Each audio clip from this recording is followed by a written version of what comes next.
It all began when the Goblin chief died. Then, two soldiers who were present at the time of the leader's death started a battle to decide who would be the new owner of the weapon. Enraged, one goblin jumped on the other who was holding the club, claiming that he would be the new chief. Apparently, being the two strongest soldiers, they began fighting for the weapon. While the other goblins watched and shouted, cheering on the fight, the soldiers involved exchanged punches and bites. At that moment, one of the little monsters remembered that the chief had left some captives untouched, and they decided to go get them. But the goblins remembered that the guardian of the prisoners was about to return. To everyone's surprise, the monster they were referring to appeared. It was a goblin completely different from the others. Everyone stopped and stared at the mysterious figure walking past them, commenting on how much he resembled a human by the way he dressed. So, with the intention of finding the former chief's captives, the goblins decided to follow the guardian. Then, one of the little monsters said that some of the tribe's strongest men had already gone, and that once they started fighting, they would take the opportunity. Upon hearing what that goblin had just said, the guardian became apprehensive.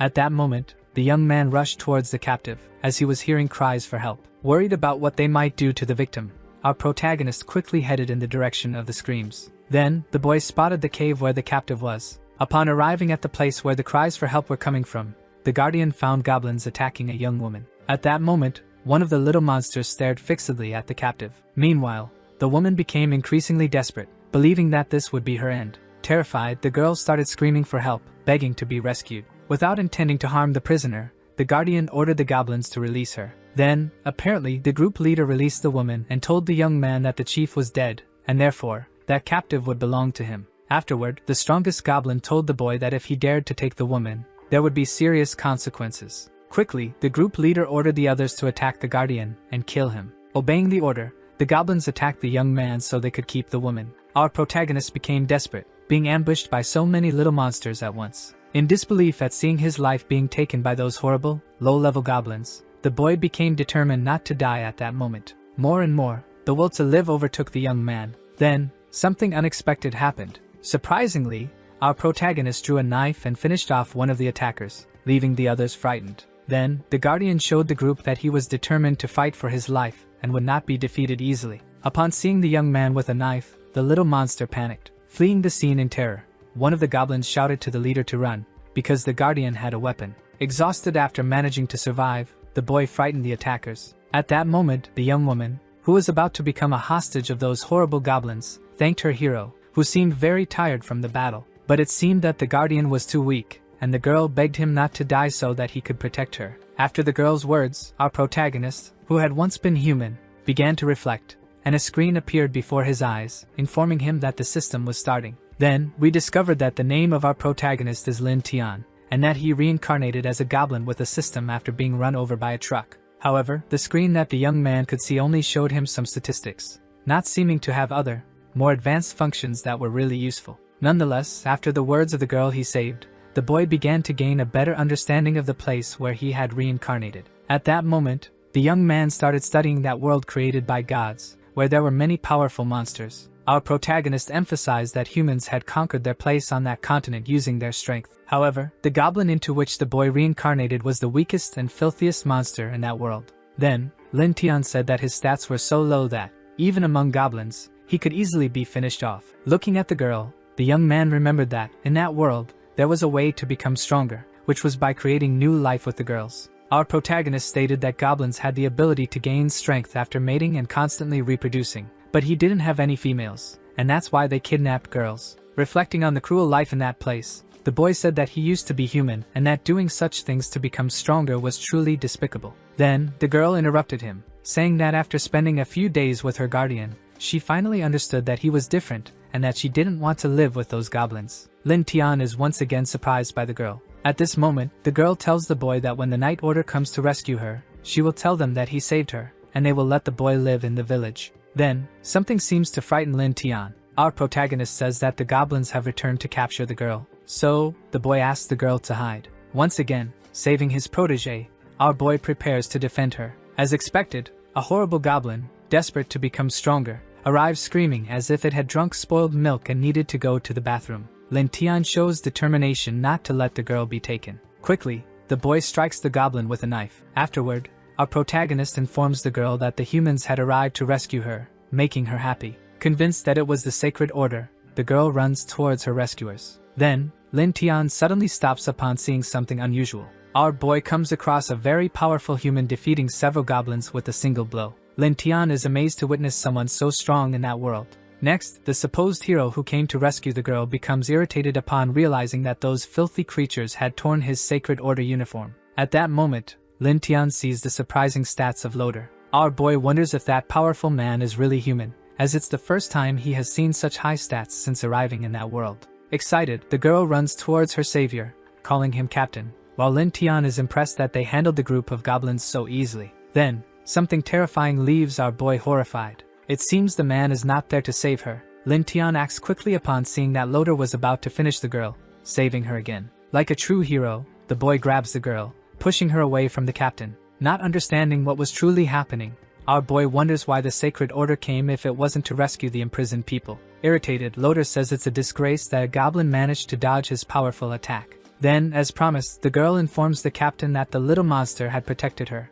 Unexpectedly, Loader becomes furious at the girl's claims, believing she was lying and trying to make a fool of him, deciding to finish her off. In disbelief, Lin Tian runs to save her once again. Annoyed, our protagonist tells the girl that she must leave the place and shows her a safe path. Without assessing the risks, Lin Tian decides to attack Loader with just a club. Then, a light appears coming from the darkness of the cave. Our boy stands still with wide open eyes. A woman arrives, asking Loader to wait, while Lin Tian appears protected by a magical shield. Then, a very powerful mage appears with an army of knights right behind her, telling the captain that the goblins seemed a little strange. Next, the prisoner kneels before the woman, calling her holy maiden and asking for her protection. Desperate, the girl begs the mage to save her. Then, the holy maiden asks Lin Tian if he understands her words. Hopeful, our boy finds himself before Freya, the temple's spokesperson so often talked about, and believes this is his only chance to leave that place. Then, the boy responds to the holy maiden that he understands her. Confident that he would be saved,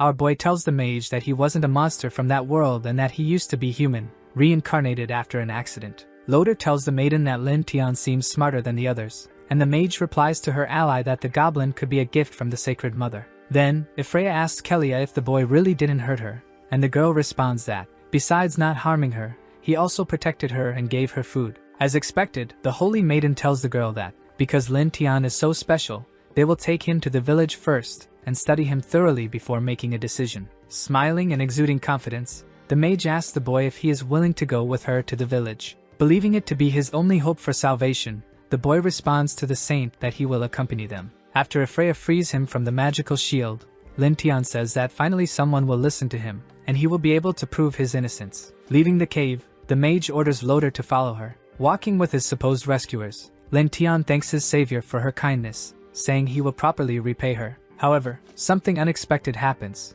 Out of nowhere, Loader strikes Kelia's stomach with his sword. Realizing this, Lin Tian quickly looks back and sees his protege being finished off by the captain, leaving him in despair. Our protagonist, with the vision of a goblin, sees Kelia lifeless on the ground. Lin Tian is incredulous in front of his friend, killed by the one she believed was her savior. Then, the boy falls into despair, not understanding what was happening. Sarcastic and dark, the holy maiden looks at Lin Tian and says that when they reach the village, he better reward her well. A week later, in the village, the church bell rings to gather the citizens. Loader, next to the holy maiden, appears, giving a speech to the villagers, saying that the goblin's attack caused a lot of damage to that peaceful town. The captain tells the people that the little monsters used stealth attacks and cruelly massacred 30 residents of the village. Outraged, the villagers begin shouting that goblins are despicable and that humans and those horrible monsters are mortal enemies. Using images of the people who were killed, Loader says that the Sacred Order, in the name of the temple, purified the little monsters, avenging the village residents. Taking the lead in the speech, the holy maiden asks the villagers to continue praying devoutly to the temple. Reinforcing her words, the mage says that the temple will always protect its faithful followers, and the villagers begin praising the knights of the Sacred Order. At that moment, we see a sort of laboratory mixed with a dark library. Then, the holy maiden says that the sermon was a success, and that the villagers remain fools. Freya says that now the villagers will pray even more devoutly and offer more tributes to the temple. Next, we finally discover what happened to Lin Tian, who appears imprisoned with a muzzle, calling for the mage. Then, the holy maiden looks at her prisoner without showing any compassion. Our protagonist, now missing one eye and full of rage, calls Freya a wretch. At that moment, the holy maiden stares at Lin Tian, imprisoned on a wall covered with experiment marks. Freya says she's impressed by the boy's vitality, seeing that he's still alive, and believes that's why the temple cannot eradicate the goblins from the continent. Then, the Holy Maiden decides to inject a more potent poison into Lin Tian to evaluate the results.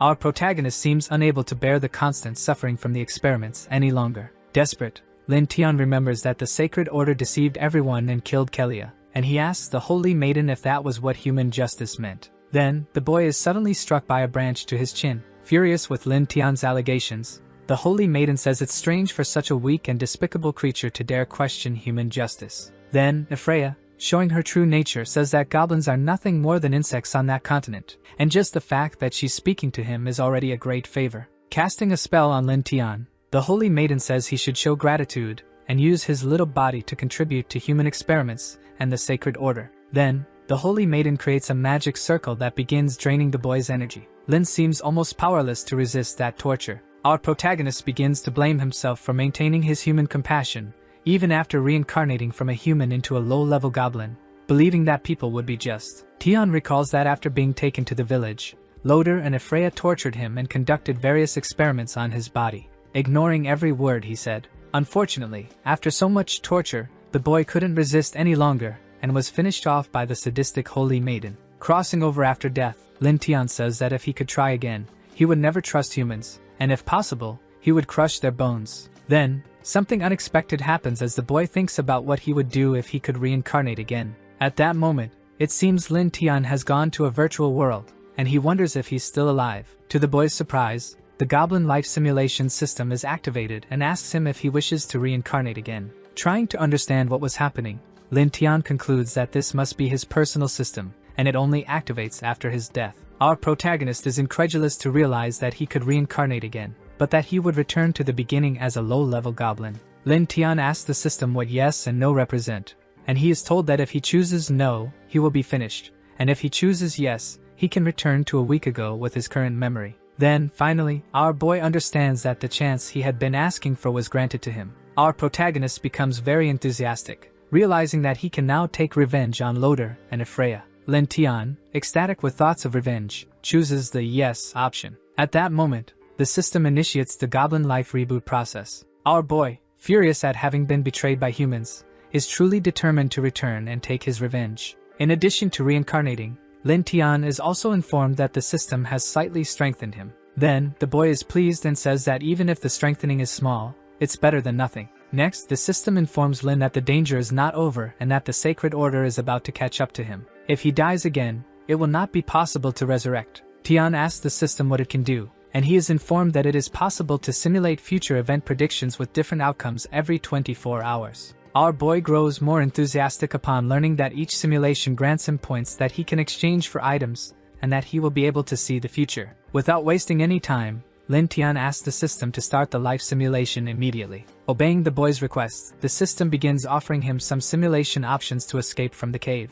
If Lin Tian chooses the first one, he should warn the other goblins and join forces to fight Loder and his men, which would earn him 10 points. In the second option, the boy should abandon the other little monsters and escape, which would earn him 5 points. If he chooses the last one, he would have to hide in the cave and pray that Loder and his men don't find him, but unfortunately, this option wouldn't grant him any points. Lin Tian stands still, trying to choose the best option. Cautiously, our boy analyzes the first option, convinced that even with all the goblins, they wouldn't be able to face Loder alone, and that escaping would be the best choice. Even after a quick analysis, Lin Tian decides to test all the options and pick the one that gives him the most points in order to try to acquire a weapon from the exchange shop. Unfortunately, after testing the first option, both he and the goblins were easily defeated by Loder, earning him 10 points. As expected, after conducting his analysis, Lin Tian concludes that he cannot trust the little monsters to survive, but he is pleased with the points earned. Confident, our boy asks the system to open the exchange shop.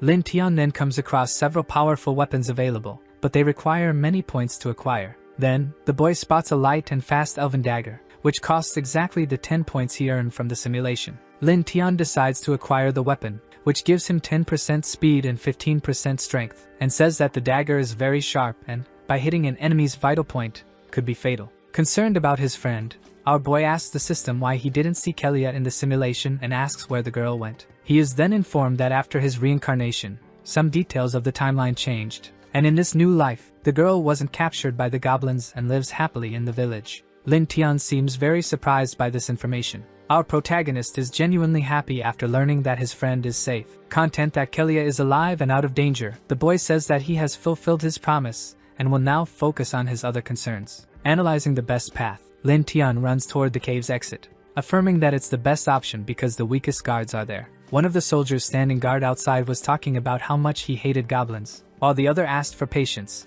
saying it was an easy job. At that moment, our boy hears voices of people talking near where he was. Lin Tian then discovers that Loder's plan was indeed to eliminate all the girls who had been kidnapped and were in the cave, and that was the mission of the two guards. Our protagonist becomes more certain that his revenge is justified upon seeing that the Sacred Order is willing to kill innocent people to maintain its influence. With this information, the boy believes that his only choice is to fight, because if they do this to humans, imagine what they would do to a simple goblin. Preparing a trap for the guards, our boy imitates the voice of a girl and asks for help from inside the cave. Obeying Lord Loder's orders, the soldier prepares to finish off the supposed girl who was about to escape captivity. Like a treacherous rat, smiling, the guard says that the girl can come out without fear and that he is there to take her back to the village. Then, to the surprise of the nice soldier, our boy strikes him with his super dagger. Filled with hatred against humans, Lin Tian hits the guard without showing compassion, saying that from that moment on, it would be the goblin's revenge. At that moment, the soldier struck by the boy begins trembling in pain. Then the other guard moves toward his companion, asking why he was taking so long, without realizing what had actually happened. Smiling and determined to continue his revenge, Lin Tian feels enthusiastic seeing that the plan is working. Quickly, our boy moves towards the other guard with his super sharp dagger, leaving him desperate, not understanding what is happening. Then Lin Tian strikes the soldier in the face with his hand, causing him to fall to the ground. With great agility and filled with rage, the boy jumps on the guard, attacking him. As Lin Tian had imagined, the dagger is really very sharp, and the boy manages to make a deep cut on the soldier while attacking him. The injured guard then falls to the ground in despair. Believing it to be the end, the soldier asks Lin Tian if he can speak the human language. At that moment, the guard pleads for mercy and asks the boy not to kill him. Trying to win Lin's compassion, the soldier decides to test the boy's emotions by showing a picture of his family, saying they are waiting for him at home. Realizing that the boy hesitated in killing him and that he understood his language, the guard says that Tian is very intelligent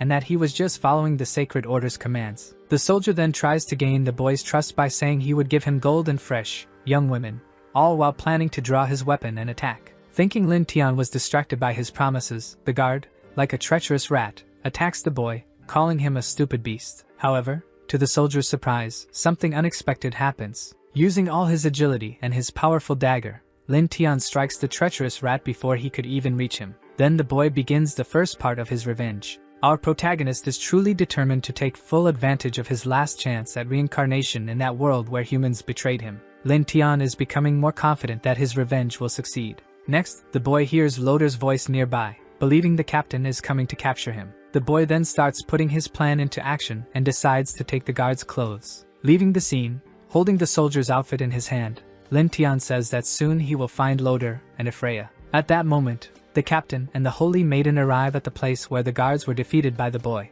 Loder wonders if it's possible that the goblins killed those soldiers. Ephraia believes that a little monster capable of defeating two guards might be a mutant. Then the captain replies to his ally that if this is true and the information spreads throughout the village, the consequences could be catastrophic. Stepping on the guard, Loder shows his fury, saying that he is useless for failing to defeat a single goblin. Meanwhile, the sadistic Ephraia becomes excited, imagining that it could be a mutant little monster, saying it will be very fun. With a dark look and seemingly excited by the idea of it being a different goblin, the holy maiden says that if they manage to capture him, she will have a lot of fun with it. At this moment, we see the forest where our boy managed to escape. Lin Tian feels relieved, seeing that finally his plan is working, and he managed to escape from that cave. While eating, the boy says he will deal with his enemies the goblin way, using ferocity to strengthen his stats and increase his influence. With a dark look and filled with rage, Lin says that in this life he will make every man's only desire be death, and every woman will desire him and cry at his feet. Observing the bushes moving, our boy wonders if Loder and his group haven't given up on capturing him at that moment. Then Lin Tian sees a hooded figure emerging from behind the bushes. Quickly, the boy attacks the intruder to avoid giving him a chance to counterattack. Startled by the boy, the person stumbles over a rock. Lin Tian is surprised to see that it's a goblin. Our protagonist cannot believe what he's witnessing. Lin Tian becomes even more incredulous to see that this goblin could speak and express itself like him. The boy then decides not to lower his guard, as it's an intruder who is hiding. Then something surprises our boy even more. Lin Tian wonders why that goblin has feminine features, given that there are only males, and that's why they can only reproduce with other species. Frightened by the boy, the female goblin pleads for him not to hurt her, saying she was only there to fetch water, which makes the boy suspicious. Our protagonist begins to wonder how it's possible for a little monster to speak complete sentences. At that moment, Lin Tian views the status of that strange girl and sees that if a male mates with a female of the same species, he will become a goblin god. The boy is amazed to realize that if he mates with that girl, it would be the perfect opportunity to become strong enough to face his enemies. Desperate and fearing for her life, the girl tells Lin Tian that she was sent by her boss to fetch water, and if she doesn't return with what he asked for, she will be beaten until she is killed. Next, the girl is surprised to see that a goblin is talking to her and calming her down. Lin Tian tells the girl that if she keeps crying, she will attract Loader and his group to them. At that moment, the astonished girl asks the boy if he can speak like her, and the boy replies that he can. Then Lin Tian recalls that goblins don't speak coherently, which is why that girl didn't talk much with the members of her tribe. Grateful, the girl tells the boy that he is very kind and that the little monsters usually hit and insult her, and she asks if the boy wants to go with her to the village. Once again, Lin Tian sees another opportunity to strengthen himself. Our protagonist is excited by the information and asks the girl if there really is a goblin tribe near where they are. Cautious, Lin Tian is unsure if Loader and his group are still following him, and prioritizing finding a safe place, he believes it's not the best time. So, continuing with his revenge plan and seeking to grow stronger, our boy tells the girl that he will accompany her to her goblin village. Focused on his goals, the boy says he was worried about where he could find subordinates to recruit and asks the girl to take him to her tribe. At that moment, we see the village the girl had mentioned. Upon seeing a stranger approaching, the goblins become curious, watching from a distance. Then, irrationally, the little monsters start mocking Lin Tian's clothes for being dressed like a human and call him a strange creature. Lin Tian sees a good opportunity to start his revenge plans with that tribe. Determined to gain the goblins' trust, our boy says he is there to join them and asks to speak with the leader. Next, the little monsters mock Lin Tian, saying that the chief isn't someone he can just meet whenever he wants. Annoyed, the boy's new friend yells at the goblins, saying that the boy isn't a bad person and asks them not to act rashly. At that moment, someone asks why the whole tribe is gathered in one place making all that noise. Lin Tian becomes excited when he sees that the goblin chief has finally appeared. Then the leader arrives, furious, asking who was making all that noise in his tribe. Our protagonist quickly checks the stats of the little monster's leader. Lin Tian seems surprised after seeing the leader's stats, realizing there is a high-level goblin in that tribe. At that moment, the chief asks the girl if she brought the stranger, and the girl replies that she brought the boy to the village because he had nowhere else to go. Next, the leader is very pleased and thanks the girl. Surprisingly, the chief orders the goblins to finish off Lin Tian and eat him, leaving the girl desperate as the little monsters advance toward the boy. Quickly, our protagonist draws his dagger. Then Lin Tian shows his knife to the leader and the goblins, saying that he knows how to make weapons like that and that if they let him join the tribe, he could make them all stronger. Interested in what the boy just said, the chief orders them not to attack. Next, the leader walks toward our boy. Ambitious and thinking of getting stronger, the chief says Lin Tian doesn't seem to be lying and asks him what kind of weapons he knows how to make. Putting his plan into action, the boy tells the leader that if they find ore, he can make simple iron weapons and, with time, create something more powerful. To convince him, the boy tells the chief that with those daggers, they could defeat monsters and even humans. After Lin Tian's statements, all the goblins become happy, saying they'll have meat and won't need to hide in the forest anymore, and that they prefer fresh elves for their meals. Ambitious, the leader tells the boy that he will give him a chance, and orders them to find iron ore in 3 days to make the weapons. If he fails, he will be finished. Pointing to the girl, the chief says that she will go with him, and if Lin Tian doesn't succeed, she will also meet the same end. Then the leader leaves after giving his orders. Lin Tian hugs the girl and says that the old man is very cruel for not sparing even his companions, and that he will need to make some weapons to buy time and get stronger. At that moment, our boy heads toward his goal. Accompanied by some goblins and his new friend, the boy walks in search of iron ore as he was ordered. Then the girl asks them to wait, and says she is very tired after walking all day. Irritated, one of the little monsters kicks the girl. Furious, the goblin hits the girl, calling her ugly and says that if she doesn't find ore, he will finish her off,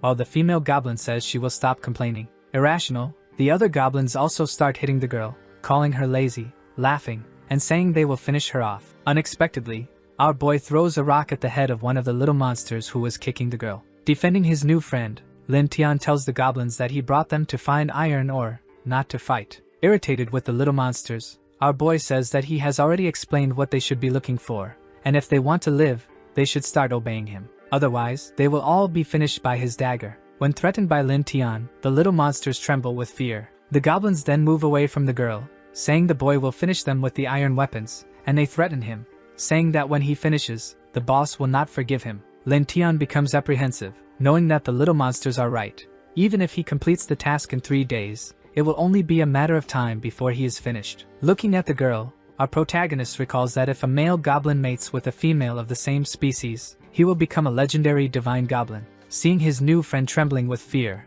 our boy asks her not to cry, calling her Moon. Lin Tian decides to approach the girl to calm her down. Our protagonist holds Moon's face and asks if she wants to stay with him, saying that if she accepts, he will protect her, give her food, a warm place to live, and she will no longer be hurt. Determined to get stronger, Lin Tian tells the girl that he always keeps his promises, but they are too weak to fight, and he begs her to help him get stronger. Excited by the chance of no longer being hurt by those hideous little monsters, Moon asks the boy how they could improve themselves. Lin Tian informs the girl that if she is willing to have children with him, it will make him stronger, and he will fulfill his promise to protect her. Confused and embarrassed, Moon tells the boy that she has never mated with a male. Determined to convince her, our boy tells the girl that if she accepts, she won't need to worry, he will take care of everything. Then something unexpected happens. Quickly, Lin Tian approaches and kisses Moon. Then, our protagonist holds the girl's hands with the intention of initiating an intimate moment. Willing to help her friend get stronger, Moon begs Lin Tian to let her have his babies. As they try to have children, the system informs the reincarnated one that they will have 7 children, and this will increase his level limit. It is then also informed that due to the level limit increase, the boy received +9 attack, +100 health, and +10 defense in his stats. Then Lin Tian appears with a completely different physique. After the enhancements, our boy checks his strength status. Excited and muscular, the boy says that not only has he leveled up, but he has also changed his physical form, and now they have a better chance of defeating the Goblin Priest. Shortly after, Lin Tian gets rid of the clothes that no longer fit him. Our protagonist comforts his new companion and tells her that she now belongs to him, and he will protect her as promised, while Moon, with a loving gaze, calls him gentle. At that moment, the couple becomes alert as they hear the goblins' cries for help while searching for iron ore. Then a huge magic wolf appears, attacking one of the little monsters running desperately, holding something in its arms. Lin Tian is surprised to see that the goblins managed to find iron ore, but the boy is also worried as they have encountered trouble. Fulfilling his promise to protect his companion, our boy asks her to wait, while he heads toward the magic wolf. At that moment, the massive beast is about to devour a little monster. Meanwhile, our boy quickly rushes toward the beast. Demonstrating his agility and strength with his very sharp dagger, Lin Tian attacks and strikes the wolf's neck, saving the goblin holding the ore. After being saved, the little monster stops and looks desperately. Then we see that Lin Tian managed to defeat the wolf with just one blow from his powerful dagger. At that moment, we see that our protagonist absorbed the magical power of the beast after defeating it, and congratulates the goblin for finding the ore. Lin Tian tells the little monster that the quality of the material is good and orders them to find more, informing them that when they return, they will forge the weapons. After finding all the ore they needed, the group returns to the village. Upon arriving at the tribe, the goblins are amazed to realize that Lin Tian really made an effective weapon. At that moment, our boy demonstrates how his creation is capable of defeating even beasts. Then Lin Tian presents to the leader, and the goblins a spear made from iron ore that was collected in the forest. Excited,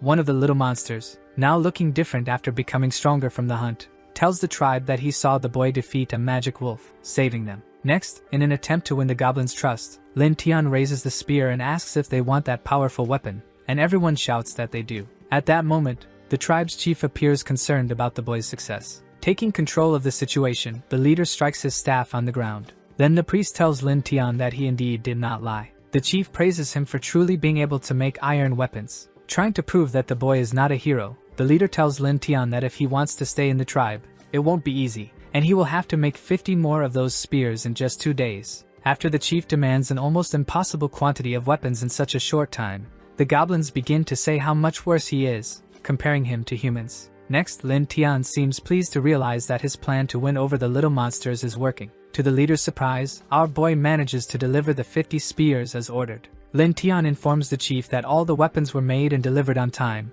while the goblins celebrate the boy's success. Apparently happy to see that the boy completed the nearly impossible mission, the leader praises him again. Then the priest tells the goblins that everyone will eat meat to celebrate Lin Tian's entry into the tribe, making the little monsters ecstatic. Everything was going according to the boy's plan. Everyone was happy to be able to savor an abundance of meat. At that moment, Lua hands a piece of roasted meat to Lin Tian, saying that it is especially for him and that it was an offering from the priest himself. So, our boy accepts and begins to enjoy the gift from the tribe's leader. However, something seems to go wrong, and the boy starts to feel unwell. Worried, Lua asks Lin Tian if he is okay as the boy chokes after eating the meat. Quickly, the tribe's chief approaches the pair, leaving the girl terrified. The treacherous leader arrives, calling Lin Tian stupid for trusting him and saying that he noticed the boy was ambitious and that challenging his authority would only lead to death. Next, the chief puts his hand on Lua's head, holding the girl and believing Lin Tian was too weak to defend her. The priest asks the boy if he really cares about that female. Realizing that the boy cared for Lua, the leader tells him to enjoy watching her neck being cut, calling her a traitor. Determined to kill the girl to teach Lin Tian a lesson, the chief says he will do it to ensure the boy no longer boasts in his presence. It seems that Lua's end has truly arrived, facing the sharp claws of the tribe's priest. However, unexpectedly, Lin Tian rises and quickly strikes the chief's arm, leaving everyone surprised and saving his companion. At that moment, the leader, who was so confident, appears terrified, trying to understand how the boy, weakened by the poison, managed to do that. Sarcastically, our protagonist mocks the old man, calling him stupid and treacherous for falling into his trap. Lin Tian tells the priest that he already knew he would poison him, and that he was just playing along with his act, making him believe it. Realizing he was deceived by the boy, the old man becomes furious. Missing an arm and determined to finish off Lin Tian, the leader charges at the boy while our boy prepares to defend himself. Showing great agility, the boy manages to dodge the old man's attack easily and delivers another blow to the tribe's chief. It seems that the reign of the tyrannical leader of that goblin tribe has come to an end, and Lin Tian, with his super sharp dagger, will be his executioner. Then, after dodging the old man's attack, our boy counterattacks, cutting off the treacherous rat's head. And so, the tyranny of that old goblin comes to an end. Witnessing their leader being decapitated, all the little monsters become desperate, unsure of what will happen next. Then Lin Tian approaches the goblins, who grow more and more frightened, and says something important. Our protagonist tells the little monsters that from that moment on, he will be the new leader of that tribe. Lin Tian informs the goblins that he will lead them to attack the elves and humans. Raising his powerful dagger, our boy tells the little monsters that they will always have meat under his leadership. Then, the goblins become ecstatic with the promises of their new chief and begin to cheer for him. Finally, Lin Tian points to the old man's body and offers it to his soldiers as a celebration gift. Quickly, the little monsters begin to die while running toward the treacherous deceased. Irrational and hungry, the goblins devour the body of the former cruel leader. Determined, Lin Tian says that conquering the tribe of little monsters was just the beginning of his revenge. Next, he will make the elves breed a stronger generation for his tribe. However, something seems to be watching them stealthily, hidden in the bushes. Then we see a beautiful elf spying around the forest, surprised to witness all those events. At this moment, a fascinating structure appears in a tree, with many goblins hanging as a warning to intruders. A girl is happy to see that her princess has returned home. Then, we discover that the spy is actually an elven princess, and the girl tells her to wait because her matriarch is busy, but the young princess says she has an urgent report. Next, the princess opens the door to her mother's chambers, saying she has something important to report about the eastern magical forest, and she is met with something unexpected. Upon entering, Kasana sees the queen being flirted with by several male elves. At that moment, the princess is extremely embarrassed to witness that scene of her mother in mischief while danger is approaching. Then, before Kasana can leave the room, the queen asks her to wait and tell her what was so urgent that made her enter like that. Once again, the princess tells her mother that she has an important report about the goblin tribe in the forest. Curious and arrogant, the queen asks her daughter what could be so urgent about weak and dirty creatures, referring to the little monsters. Next, the princess informs her mother that she found a large black bear devoured in the magical forest, and doesn't believe goblins killed it. Kasana also tells the queen that a few days ago, she saw the former leader of the little monsters tribe being finished off by a mysterious young man, and wonders if this might be related. It seems that the princess's mother only paid attention to the mention of a new village leader. Arrogantly, the queen orders her daughter to take some elf soldiers and organize an operation to deal with any possible danger, and she tells her not to kill them all at once. While stroking a male elf, the seductive and beautiful elf leader tells Kasana that goblin hearts are valuable ingredients for potions used in the tribe. Once again, the princess is very embarrassed by her mother and replies that she understands the importance of keeping some little monsters alive. Then the mischievous queen tells her daughter that she has worked hard lately, and will reward her with an elf to satisfy her, or if she prefers, she can choose even more. Next, the princess, extremely embarrassed by her mother's suggestive proposals, leaves the room, saying that she will investigate during the night and report back if anything happens. Planning the attack, the goblins, using branches as a reference, create a map and inform Lin Tian that the Forest of 1,000 Wonders has around 30 tree houses. Pleased with the good work of his best soldier, the new leader says that when they conquer the elves, he will be rewarded with 2 elf girls, making him euphoric. Excited by the chief's promises, Lin Tian's right-hand man informs him that he will order the other goblins to prepare their weapons. Then the new tribe leader begins executing his attack strategies. Following the information provided by his right-hand man, Lin Tian calculates that there are 2 elves in each house, and a total of 70, including 10 who are in the mines. In order to make his tribe stronger, our boy tells the goblins that from now on, they will hunt in the magical forest, making everyone jump for joy. This way, Lin Tian is able to increase his attributes more quickly and gain a wider variety of acquired skills. Likewise, the goblins become stronger by carrying out hunts in the magical forest. Tirelessly, Lua and Lin Tian hunted magical monsters, accumulating different abilities and gradually increasing their strength. At this point, the goblins use group attacks to capture larger beasts, and collectively gain status. With the little monsters devouring ability, the tribe gained many abilities, raising their overall level to 18 and their total power to 250. Strategically, Lin Tian conducts an analysis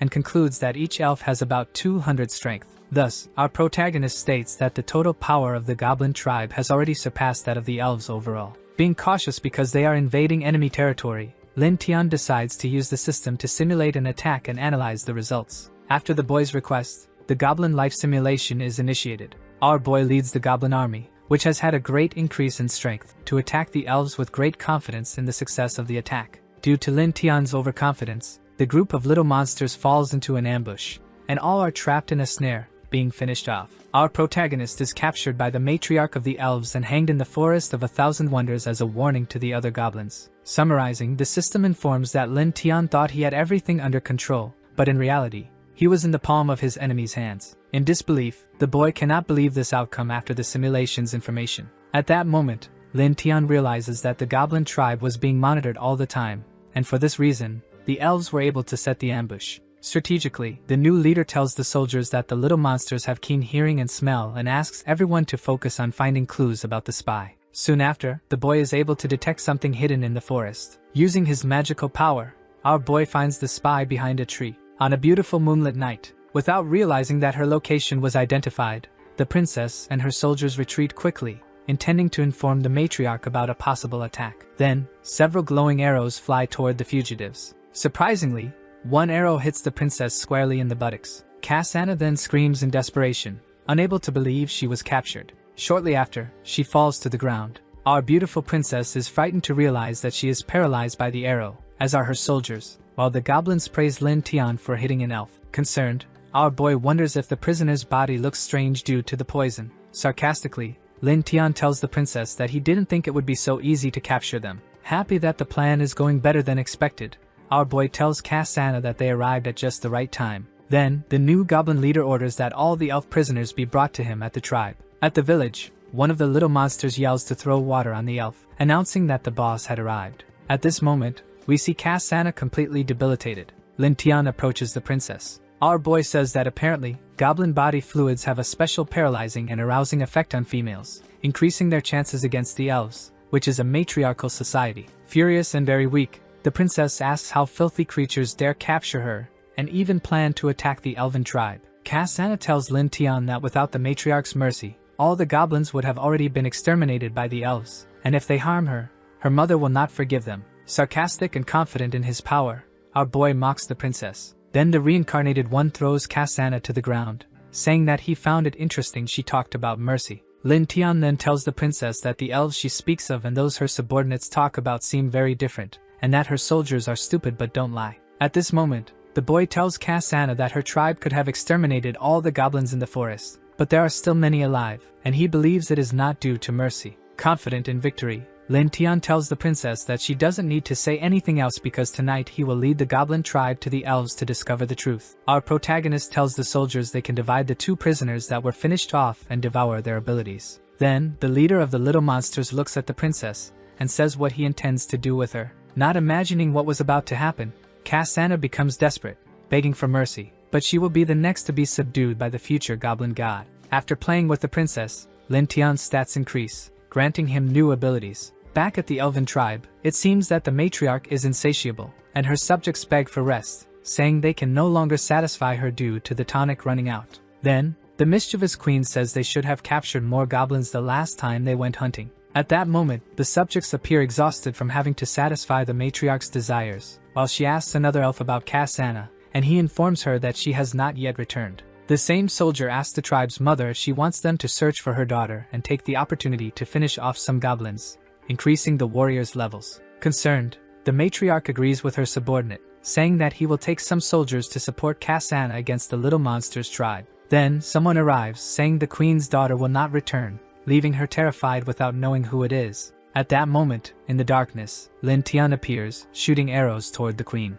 The matriarch's soldier is struck directly in the forehead. Desperate, the queen manages to catch the arrow before it hits her. Accompanied by his loyal soldiers, Lin Tian tells the queen that he captured her daughter, and that soon Cassandra will bear his children. Sarcastic, our boy tells the matriarch that now they will be family. Brave, the queen seems unwilling to surrender easily, and decides to grab a sword. In an attempt to defend her people, the matriarch asks Lin Tian what he did to her daughter. Then the boy mocks the queen once again. Enraged, the matriarch moves toward the boy, stating that she will finish him off. Effortlessly dodging the attack of the shameless queen, Lin Tian informs her that the elf tribe is already surrounded and that if she surrenders, she might be treated well. Then, the beautiful elven matriarch is paralyzed by the goblin's poison. Lin Tian informs the queen that the arrow that hit her was coated with the little monster's fluid, which causes paralysis in elves, advising her to stay still. At that moment, the lustful matriarch realizes she was easily captured. Lin Tian tells the queen that he heard her talk about upgrade tools and excitement tonics, discovering that this was the purpose of the goblins for the elves. Facing the blade of her future master, the matriarch believes she is now before the new leader of the little monster's tribe, as mentioned by Cassandra, whom she had dismissed. Next, the queen is frightened by the sounds of cries for help outside her treehouse, and Lin Tian tells her that the time to decide is running out. Then the boy leads the mother of the tribe to the window, showing her that he is not joking, and tells the matriarch that this is the time for them to discuss cooperation. At that moment, the queen is incredulous at what is happening outside her chambers. The elves begin screaming, pleading with the mother of the tribe to save them, saying they don't want to be taken by the goblins, leaving the matriarch increasingly desperate. Furious, the queen asks Lin Tian what he has done to her village, and the boy informs her that, at that moment, the little monsters are no longer weaker than the elves. Our boy tells the matriarch that when her tribe was strong, they would kill the goblins, and it's only natural that the little monsters would seek revenge when they became stronger. Then Lin Tian says that he needs more strong goblin warriors, which is why he still needs the elves, and what will happen to them after they are used depends only on the attitude of the tribe's mother. Finally, the shameless queen surrenders, begging for mercy, asking that her children be spared and allowed to live. The matriarch definitively kneels before Lin Tian. Our beautiful queen agrees to stay and let her elf women bear children with the goblins, thus strengthening them. Now in the village of the little monsters, Cassandra is devastated to see that even her mother was captured by the goblins, while the queen apologizes to her daughter for not believing in the possibility of their defeat. At that moment, the matriarch informs her that only women and defenseless children remain to preserve the elf lineage. Then the queen says that all the elf women have already played with the goblins. Calming her daughter, the matriarch says that from that moment on, they can only survive within the tribe of little monsters. Being reasonable, Lin Tian informs the queen and her daughter that he will take care of everyone, providing 3 meals a day. But if they have bad intentions, they should not blame him for being cruel and finishing them off. Thinking about the well-being of her tribe, the matriarch responds that she understands the message. Next, the queen tells Lin Tian that she has a request to make, saying that all of them are her children, and asking the boy if she could take care of them. At that moment, Lua appears, struggling to care for so many elf and goblin children. Lin Tian understands that the matriarch behaves this way due to the infinite maternal love attribute that elves possess. Lua calls the tribe leader, saying she cannot take care of all those children alone. Then Lin Tian decides to grant the matriarch's request and lets her care for the elf children, knowing that those babies would bring considerable strength to the tribe in the future. Aiming to strengthen himself, our boy uses the system to view the status. Analyzing the statistics, Lin Tian wonders if his qualification has already been unlocked to the highest level because recently the values he obtained were converted into attributes. At that moment, our boy concludes that now he only needs to continue having children to directly increase his power. Looking at his tribe and seeing that everything is going as planned, Lin Tian is certain that his current strength is already enough to finally defeat Loader. Gradually, more elf babies with goblin-like appearances are being born. However, the elf women feel disgusted after the birth of their children, asking for those terrifying little monsters to be taken away from them. Our protagonist asks Lua how many babies have been born so far, and the girl responds that it's between 30 and 40. Then Cassandra appears, desperate and in great pain. Lin Tian seems concerned because the princess is pregnant with his child. Quickly, our boy approaches the girl who screams in pain from childbirth while the queen tries to help her daughter, begging the princess not to give up. Desperate and fearing for the life of her firstborn, the matriarch pleads with Lin Tian to help the girl give birth, as this is her first time having a baby. With the intention of helping and also concerned for the well-being of the princess and her child, the boy asks Lua to open the princess's legs. Seeing that the boy was about to help her daughter stop suffering, the matriarch asks him if he really knows how to deliver a baby, and he replies that he knows enough. However, Cassandra, not believing that Lin Tian is capable of helping her, says she doesn't want him to touch her. Then our protagonist, irritated with the girl, orders her to shut up, saying that the children are his too. Finally, the boy successfully delivers the baby, informing them that the princess is fine. After helping with the birth of the babies, Lua praises Lin Tian for being incredible and saving Kasana's life, but the boy humbly says it was no big deal. Then something catches the couple's attention as they hear screams coming from another cage. Lin Tian finds the goblins in a frenzy over an elf who was asking for help because she had just given birth. At that moment, something unexpected happens. Holding his dagger and accompanied by the matriarch, Lin Tian quickly goes to the cage where the goblins were trying to take the elf by force and orders them to stop. Our protagonist says they must wait until the females fully recover. Otherwise, they will face the consequences. At that moment, the boy orders that from now on, each elf will receive an extra portion of fruit, beyond the usual amount. Impressed by Lin Tian's actions, the matriarch says he really is different from common goblins, and he replies that the better they behave, the better their treatment will be. Once again, our boy decides to use the simulation to visualize how his revenge plan would unfold after that moment. Then, he is informed that after much effort, Lin Tian conquered the tribe of elves and impregnated all the elf women, who gave birth to goblins with stronger attributes. Next, seeing the increase in the village members, the boy decides to seek revenge against Loader and the others, and he infiltrates Bright Town alone and locates the group. After the simulations, the system offers 3 options to our protagonist, each with different scores evaluated after completion. Lin Tian wonders if he really found them and recalls that his current strength is nearly the same as Loader's, and he cannot underestimate his companions. Believing that his current attributes allow him to easily defeat Loader, our boy decides to test option 1 of the simulation, which is to act alone against the enemies. Then, the system informs him that Lin Tian finally finds Loader and almost finishes him off, but at that moment, the captain's master appears. Unfortunately, the human sword saint saves Loader, and the boy is finished off by his enemy's savior, after which the group returns to the capital and is never seen again. In summary, when facing the sword saint, there was no chance of escape, and Lin Tian realizes he will need to be more cautious from that moment on. At this moment, the boy is perplexed by the information obtained from the simulation, trying to understand why such a powerful force would appear in such a small place. Then Lin Tian looks at the matriarch and is increasingly convinced that he needs to hurry with his maximum strengthening. Our protagonist sees no other way and decides to act. Lin Tian informs Lua that he needs to go to human territory for a few days, and she will be responsible for the tribe, but the queen is worried in case the boy gets killed. Then the leader tells the matriarch that she knows about his feud with the humans, and unexpectedly, the elf mother informs the boy that she could cast a stealth spell on him.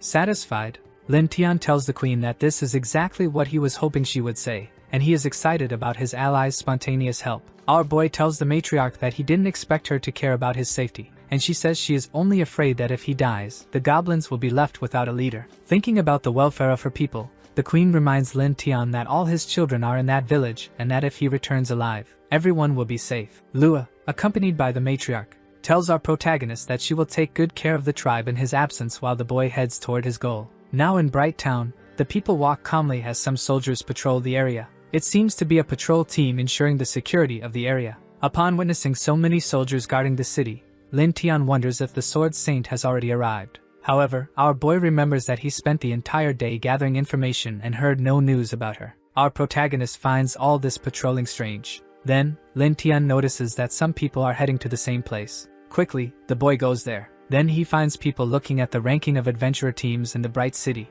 At this moment, we see that Loader is at the top of the leaderboard. Lin Tian wonders if Lord Loader has progressed in strength to be ranked first among adventurers. Our protagonist sees that he needs to hurry and find more clues. Otherwise, his revenge plan will fail. While passing by a tavern, the boy hears someone saying that everyone can drink on him, and that they will drink until they can't anymore. Then something catches the boy's attention, and he stops quickly, recognizing that voice. Satisfied for finally having found his target, our boy smiles. Upon entering the tavern, Lin Tian sees Loader drinking as if he had no worries. At this moment, one of Loader's companions begins praising him for, along with Freya, saving him from the four-armed monkey, and the woman emphasizes how incredible the captain is. Then, a member of the Bashi team tells the man that it's ridiculous to brag about something as small as such a weak little monster. Furious, Loader's companion orders the guy to leave and stop talking nonsense. Like two children, the Bashi member tells the man that even though he's on a hero team, he will still beat him up.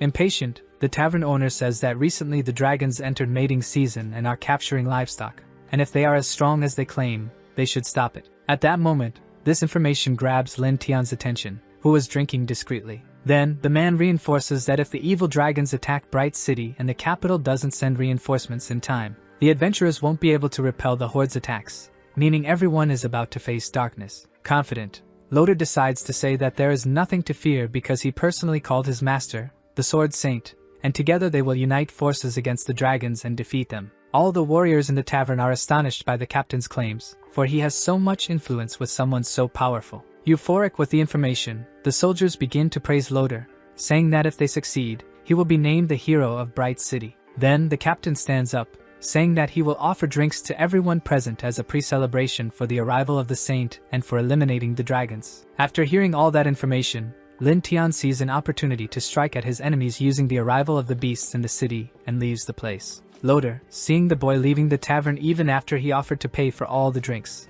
asks the boy if he won't stay to drink. Objective and direct, our protagonist responds that he will not. Lin Tian coldly tells Loader that there will be more opportunities in the future. Then the captain finds it strange that someone would refuse free drinks. Bright City is fully decorated, awaiting the arrival of the Sword Saint. At this moment, we see Loader approaching his master, who is meditating in a temple. Then, the captain informs the Sword Saint that the distance the evil dragon is hovering is getting closer and will likely attack the city soon. After Loader's statements, his master grabs her weapon and begins to stand up. Then, the Sword Saint asks her disciple how the task she gave him is going. Loader responds that the 10 dragon hunting beasts were made according to his master's plans, and she tells him that if something goes wrong, it will be his reputation on the line. Upon leaving the temple, the captain and the saint are met by a crowd, who are amazed to be in the presence of someone so majestic and powerful. Thinking strategically, the master tells Loader that this is a special moment, and asks why everyone is standing around and orders them to prepare for battle. Then, as predicted, something approaches Bright City.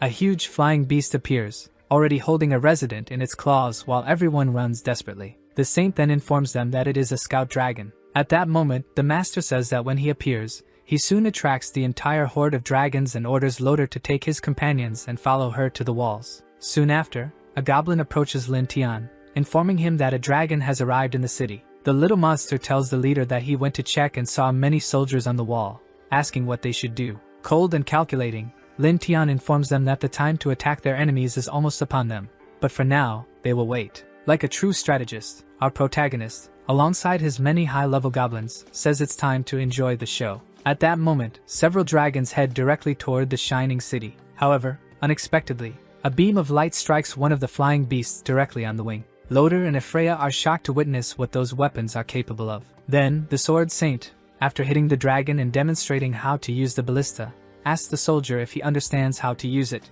Next, all the soldiers prepare to attack the dragons using the weapons provided by their master. Quickly, the flying beasts start falling one by one, struck by the ballistae. At this moment, the warriors begin celebrating how efficient those weapons are against the dragons. But then something catches everyone's attention. Something seemingly very powerful is approaching the shining city, and people fall to the ground, saying their heads hurt terribly. Loader and Freya are terrified, seemingly knowing which monster is coming. Finally, we see the golden and purple mother dragon, while the soldiers are left in shock, stating that those weapons won't be enough to defeat her. With her eyes fixed on the city, the beast appears furious. Then, the mother of dragons prepares to launch a powerful attack. Quickly, the immense beast releases a blast of fire against the wall. At that moment, all the soldiers using the dragon-slaying ballistae start running, saying the city will fall. But something unexpected happens. A powerful magic circle appears, and someone asks them not to panic. Then, the Sword Saint steps in, declaring that she herself will fight the Mother Dragon and orders everyone else to continue defending the city. Surprisingly, the Master creates an enormous protective field using the magic of her sword.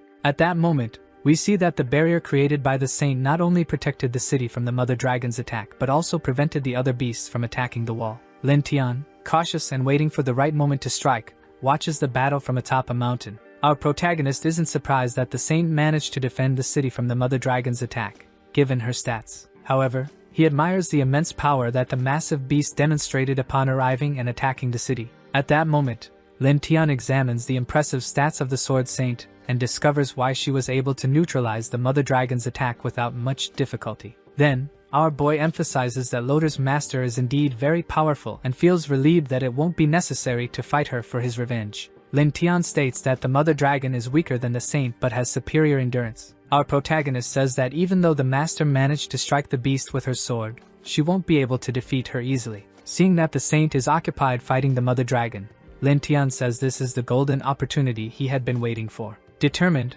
our boy declares that the chance to finally take revenge on the human race has arrived and orders the goblins to follow the plan to infiltrate the city. While the capital is being invaded by dragons, they have no idea another danger is lurking. Loder says those flying beasts are difficult to deal with, but he thanks his master's teachings, stating that thanks to his teacher, he is now a dragon slayer. Then, to Loder's surprise, a resident arrives running frantically, shouting that the goblins are invading the city. At this moment, we see the captain's team fighting the dragons, and Loder emphasizes that the little monsters are stupid, but he doesn't believe they are foolish enough to attack the capital. Then, to the brave Loder's surprise, another resident appears running with several goblins chasing her. Finally, upon seeing the little monsters, the captain finds himself in trouble. Acting like a true hero, Loder orders his companions to handle the remaining dragons while he and Ephraia deal with the goblins. At this moment, we see a little monster fleeing as he spots the capital's heroes coming toward him. Furious, Loder shouts for the little monsters not to run away. However,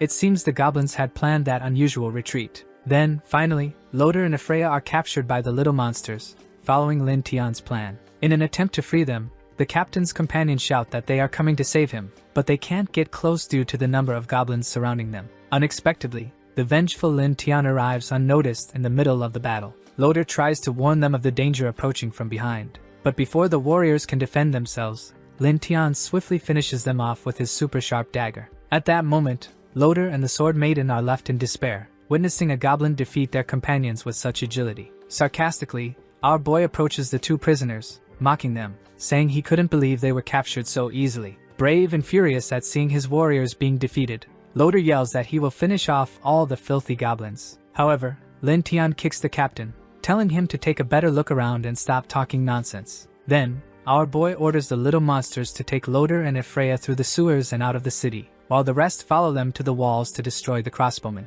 In the midst of a battle against the Dragon Mother, the Sword Saint hears cries for help coming from the capital and can't believe the goblins are attacking at that moment. Next, that immense and dark beast mocks Loder's master, saying they are in trouble. At that moment, the Dragon Mother and the Sword Saint are engaged in an exhausting battle. Demonstrating her power and mocking the Queen of the Beasts, Loder's master asks if she's having difficulty and attacks her fiercely, putting her in danger. Dominating the battle, the Saint says the Dragon Mother is practically defeated and wonders if the warriors have already dealt with the dragons and goblins. Then, a massive explosion occurs at the wall. All that chaos in the city catches the attention of the Saint, and the Dragon Mother, who is about to be defeated, says the little monsters arrived at a good time. Noticing that the savior of Bright Town is distracted, the Queen of the Dragons quickly flees. As she escapes, the Mother of the Beasts tells the Saint that when she recovers, she won't forgive her, leaving the powerful warrior furious for allowing that enormous beast to escape. Filled with anger for not being able to finish off the Dragon Queen, the savior of Bright Town says that sooner or later, she will go to the Dragon Island and eliminate them all.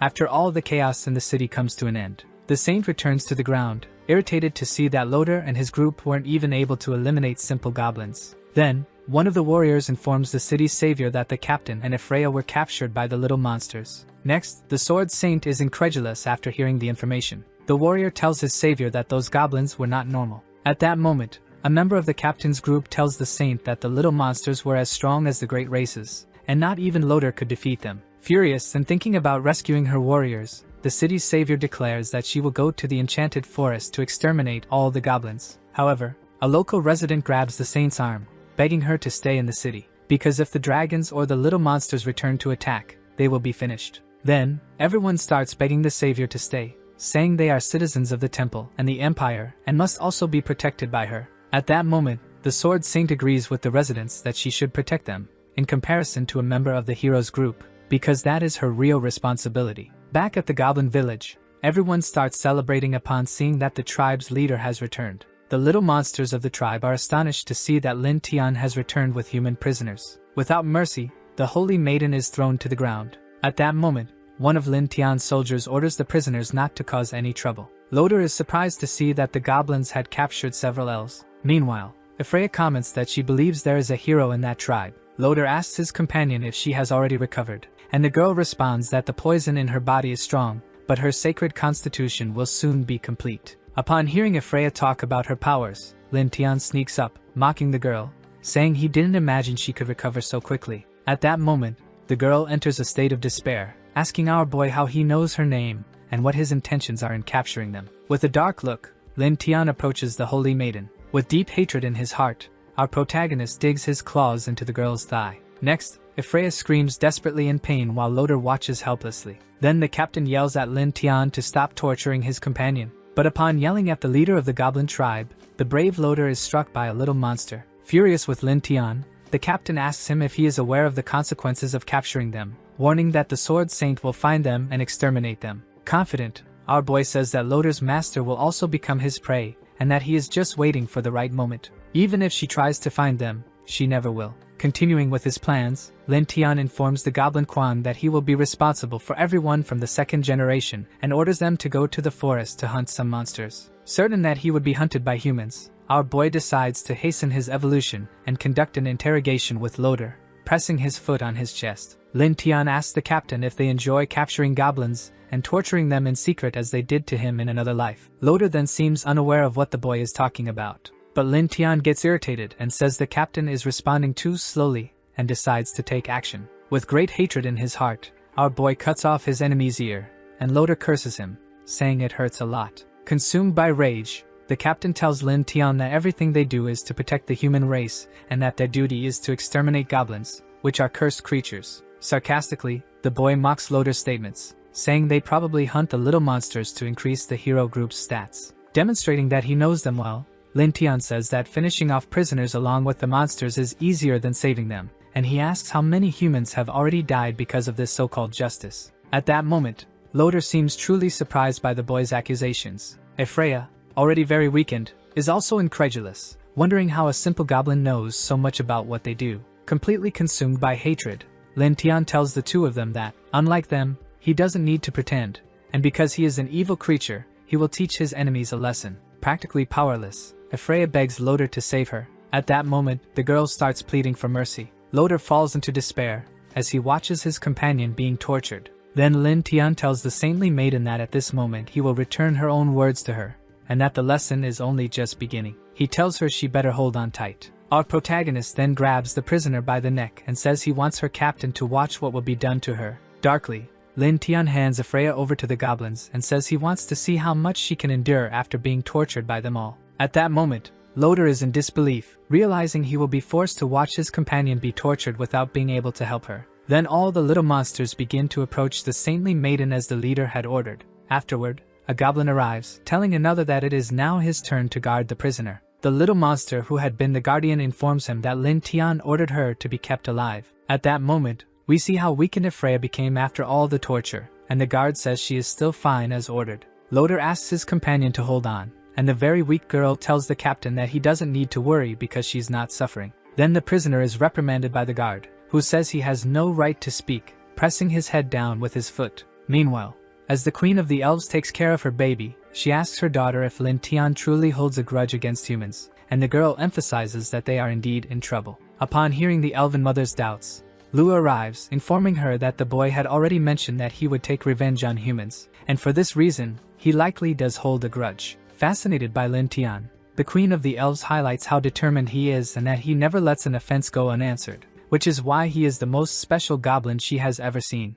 Enchanted by Lin Tian, the Elf Queen highlights how determined he is and that he never lets an offense go unanswered, which makes him the most special goblin she has ever seen. The elf blushes and thinks that even in that regard, he is powerful, and it felt strange to her, as if she wanted to be conquered by him even more. Meanwhile, in another location, a goblin is talking to the MC, informing him that the second-generation elves who went hunting have returned. They had returned earlier than expected, and were carrying multiple prey on their backs. The frantic goblin informs the chief that they were back. He is at level 33 and already has attributes so developed that they almost match those of the MC. He is impressed. The MC asks why they returned so early. Was the hunt that successful? He says they killed all the monsters nearby and could only go west in the forest, but they found goblins massacring other tribes. The MC asks which tribe in the west was being massacred by the larger goblins. Another goblin says it was the Blood Fawn tribe. When they divided the teams to find monsters, they ended up finding several tribes with their mark. The MC finds it interesting that all of them are large goblins. Capturing their leader would be excellent for the resistance plan against the humans. The captured captain starts laughing,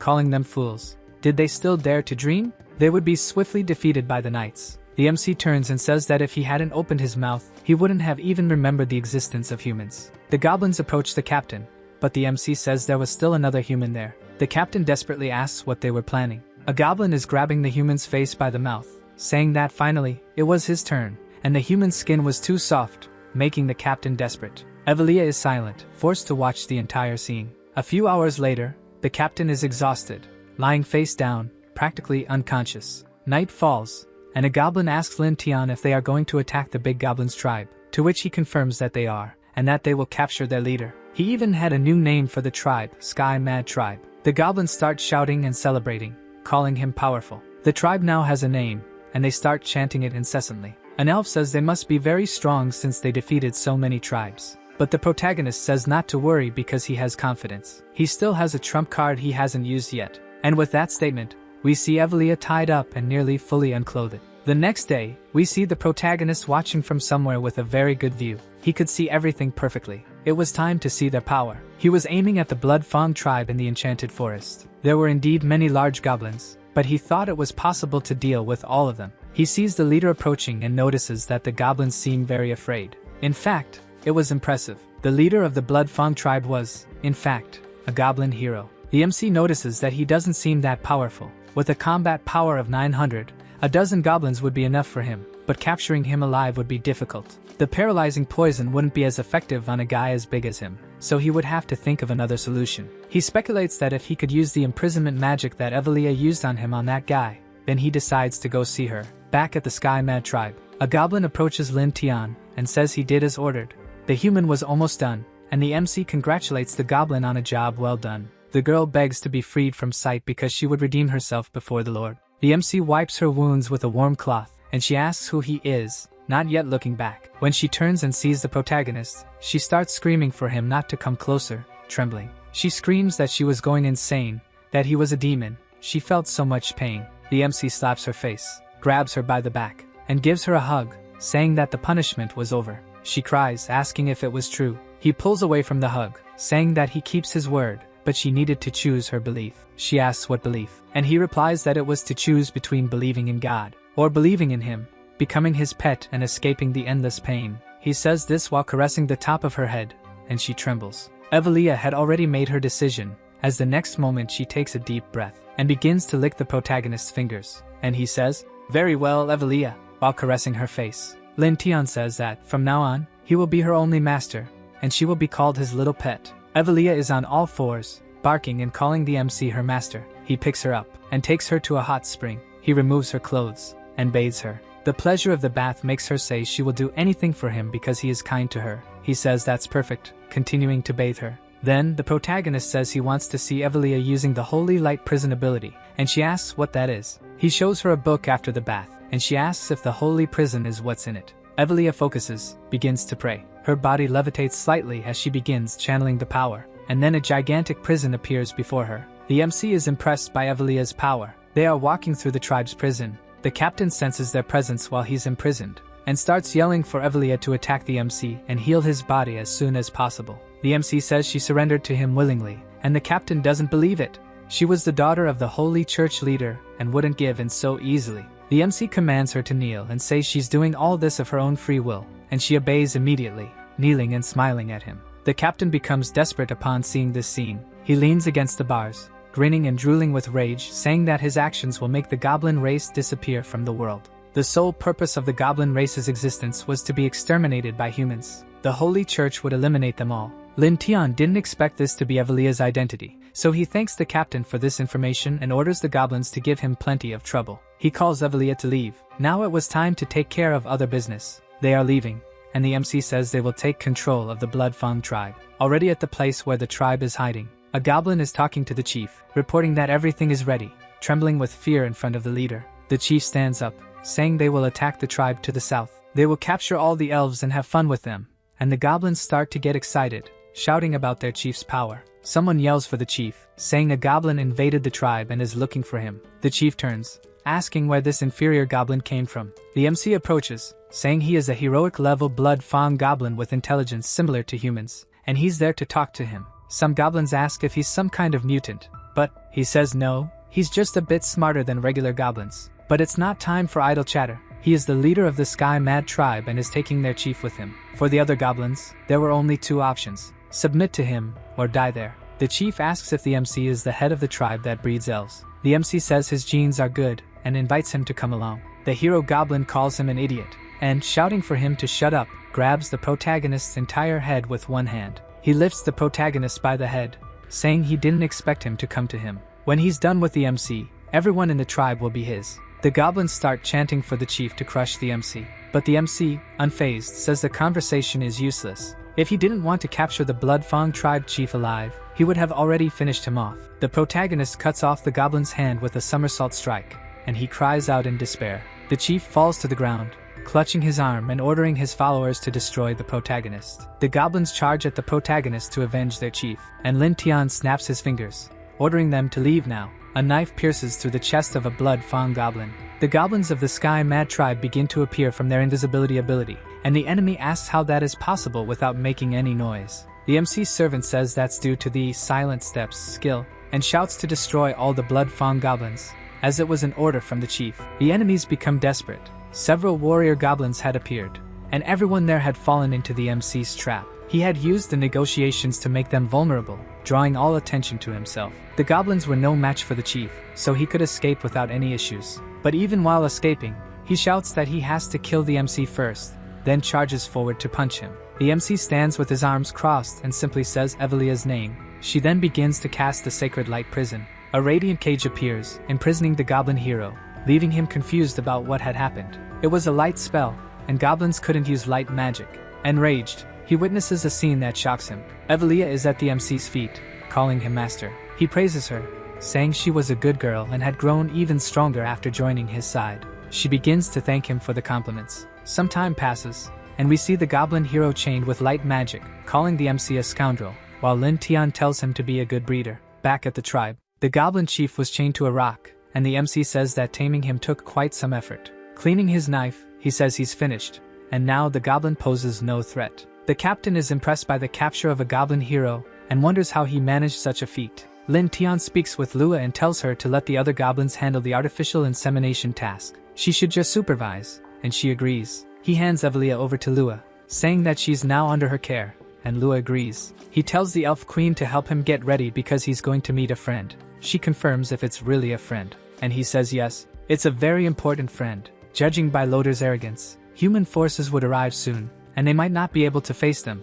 so it was time to visit the Dragon Mother. The Dragon Island was at least 100 kilometers away from there, and the fastest way to reach the Dragon Island was to lure a dragon over there. The MC had left several dead oxen on the seashore to attract a dragon. It would soon appear with all that smell of blood. He was hidden inside one of the oxen, just like Luke Skywalker sheltering from the cold on Hoth. The dragon grabs the oxen with its claws and lifts off, heading back to the Dragon Island. The dragon was traveling at full speed. Then it throws the oxen it captured into a pit. The oxen hit the ground, and I have no idea how the MC didn't end up as ground meat from that fall. But he emerges from the carcasses and realizes that dragons don't hunt just for themselves. But now he only needs to find the Dragon Mother. Then something approaches him from behind, saying there was something strange mixed in with the food, startling the protagonist. The purple dragon says it recognizes the MC. He was the goblin chief who had attacked the tribe of Light the other day. Why was he sneaking around her territory? Did he think the dragon wouldn't devour him? The MC asks her to wait because he wants to propose a deal. The dragon finds it interesting. There was a little goblin offering her a deal, and she begins transforming into her human form. The female dragon says that if it's something pleasing, she might decide not to devour the MC. He tells her that she also wants revenge on the Sword Saint, so he proposes an alliance between them as repayment for freeing her the other day. The dragon is amazed that such an inferior being as he dared to challenge the Sword Saint. This made her quite curious. She was almost twice the MC's size, stands beside him, and asks how he plans to defeat that woman. He replies that it's simple. They just need to send her dragons to occasionally disturb the Village of Light. Then she asks about them, what they would do. What could a bunch of small goblins do to challenge that crazy woman? What was his plan? She places her finger under the protagonist's chin and says that facing the Sword Saint head-on wouldn't work. He then responds that they need to attack her mind. Destroying her spirit was the best way to defeat her. The dragon mother laughs and says she understands. Using the goblins to destroy without losing any of her soldiers seemed too perfect. The protagonist then asks if they have a deal, and she says yes, but she didn't expect to find such a clever goblin like him. The more she looked at him, the more she liked him, and licking her lips, she asked if she should give him a little reward. The MC was amazed at this and realized that, apparently, female dragons were in mating season. The dragon mother noticed that the MC's body was too small for her. Since that was the case, she decided to give him another reward first. Then, looking ahead, she wondered which one she should choose. Back at the Mad Sky tribe, Loder was crucified in the middle of the tribe, while some goblins stood near him, heavily armed. It had been so long since he had been there, and the guards hadn't come to rescue him. If he didn't escape soon, he would completely lose his mind, but he didn't know how to escape. He remembered that goblins weren't very tall. If he could reach a higher point, it would be great. But he saw something that terrified him. It was a dragon. A flying dragon. He shouted at the goblins to release him quickly because he didn't want to be burned by the dragon's breath. The goblins were also frightened by the dragon, and an elf asked how it had gotten there, but another said there was someone on the dragon's back. The dragon landed in front of all the goblins, and on top of it was none other than the protagonist. He stepped down, removed his hood, and said he was back, and the goblins were impressed by his return. He told the dragon to rest right there and not to leave, and the goblins shouted that Lin Tian was incredibly amazing, celebrating with great joy. Loder was astonished, wondering if he was truly a goblin, then prayed for the Order of Knights to come and save him soon. In the City of Light, several knights were approaching the city center. They bowed before the Sword Saint, but she said that time was running out. They shouldn't think about formalities. It was time to organize a rescue plan as quickly as possible. The system notified him that he was entering a new storyline and had 3 options to choose from: continue killing monsters, create more goblins, or advance 1 month. The MC realized that the third option meant the Sword Saint wouldn't attack him for that period, so he chose it. He would gain 20 points for this. The system began the time acceleration and informed him that the corrupted forest he was in no longer generated experience points for him. He received 20 points, and the reward was 20 times his life score. A month had passed. The protagonist woke up, and the system informed him that the time passage had ended. He got out of bed and found the sensation of time passing to be very strange. The system congratulated him on reaching level 50, with a total score of 1000. His stats had increased significantly, but not his overall strength. Lua came into his room shouting, informing him that all the newborn goblins hadn't survived. This left the MC distressed. He ran out with the goblin woman, and the elves were holding the babies who had already passed on. They cried over the bodies of the babies. The protagonist asked how this had happened. He asked an elf if something had happened, and she said she didn't know what went wrong. Only 3 newborns had survived, and they were very weak. Lauder began to laugh, calling the goblins brainless fools for thinking they could raise a powerful generation. The protagonist remarked that he seemed to know the reason for the newborn's loss. Lauder said that the higher the goblin's level,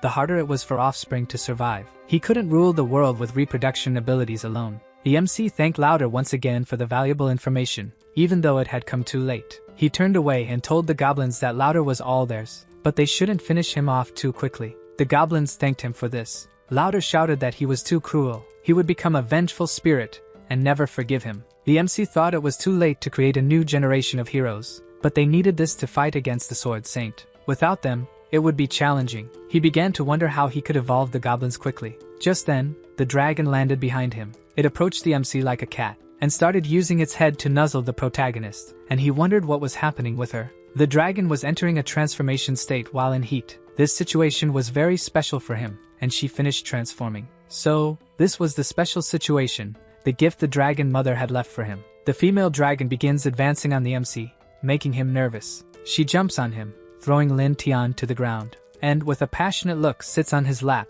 licking her lips. The system alerts him that he has unlocked a new achievement, and this time his stats have increased considerably. The protagonist is recovering from the growth session he had received from the dragon. She was just one, but she was fierce and thirsty. So this was the power of dragons. He had practically become a type of hero. He could grow just by drinking her blood, but she wanted to do more with him. She appears behind him, even fiercer, saying she wasn't done with him yet. He shouts in desperation, telling her she had tasks to complete before coming back to him. She needed to give her blood to the goblins and then could return. She charges ferociously toward the goblins, who become confused and desperate. It seemed like she was about to tear them to pieces. Night falls, and the goblins are gathered around a campfire. After drinking the dragon's blood, they had evolved significantly, but they could still grow further. The protagonist is off to the side, sitting by the dragon's paws as she sleeps. He is looking at his hands, impressed with the dragon's power. Not only he, but all the other goblins had evolved into hero-class beings. However, their total power was still slightly below his expectations. It was time to acquire some equipment. He instructs the system to open the shop. While browsing the shop items, he thinks that, as the hero tribe leader, he would need strength to maintain his authority. The system shows he has 180 points to spend, which is enough for him to obtain some advanced and practical equipment. He spots an elemental crossbow that absorbs elements and can fire elemental arrows. It was small and ideal for long-range attacks. A skill called Unarmed Defense, allowing him to parry 3 weapon attacks while unarmed, cost 80 points to acquire. This skill was very powerful and could save his life in a confrontation with the Sword Saint. He decides to buy both. The system confirms that the exchange was successful, and both the item and skill are now in his inventory. The MC starts wondering aloud how these weapons will work in battle. He's eager to test them on someone. Then he spots Loader and calls him over. Loader looks desperate, already sensing what this is about. The protagonist says he is the perfect candidate. Loader asks what he is going to do now, and so he becomes the first to experience just how powerful Lin Tian, of the hero species, has become. Someone in the enchanted forest is calling for help. It's a human witch calling out,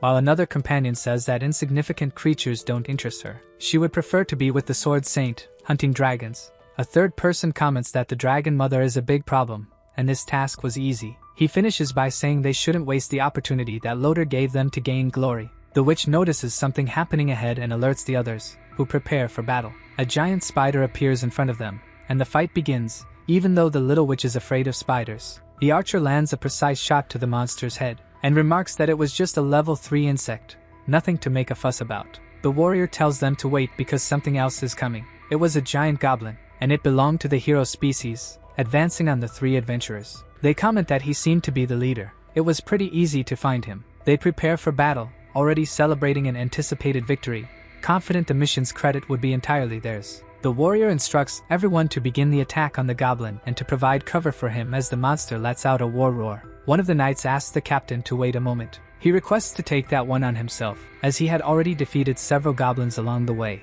and this would be his first hero species goblin. The captain agrees, telling him to finish it quickly. The knight then asks the captain to watch what he is about to do. He readies his spear and says he will defeat the goblin with a single blow. Using his combat skill Storm Lance, he hurls his weapon at the giant goblin's chest. He yells for the goblin to die, but they are immediately surprised afterward. The goblin had held the spear without any difficulty and looked menacingly at the 2 adventurers. How was that possible? The goblin prepared to throw the weapon back, and the captain shouted to activate the shield quickly. The spear struck right in the center of the shield, causing a massive explosion on the spot. The shield was pierced in the middle, and the adventurers were stunned by this. He had almost managed to break the shield with sheer force. If he was a physical type, then it was better to attack from a distance, so the archer prepared her attack. It was just one shot. Her arrows wouldn't miss. That's what she thought, until a hand pierced through her stomach.